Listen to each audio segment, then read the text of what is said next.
Tandaan niyo po, walang miyembro ng pamilya na habang panahon makakasama mo.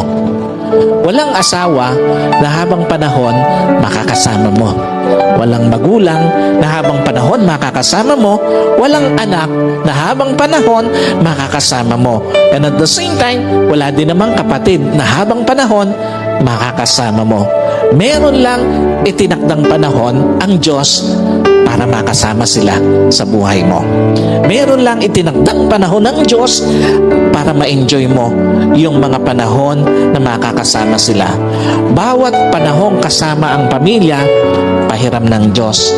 Bawat panahong kasama mo sila o bawat araw na kasama mo sila, kabawasan yon sa panahong makakasama mo sila.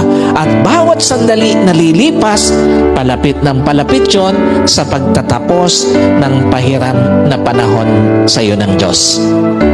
Kaya hindi dapat sinasayang panahon para sa pamilya, lalo na sa pagtataniman ng sama ng loob, lalo na sa pagkakait ng pagpapatawad, at lalong-lalo na sa paggagawa ng yaman.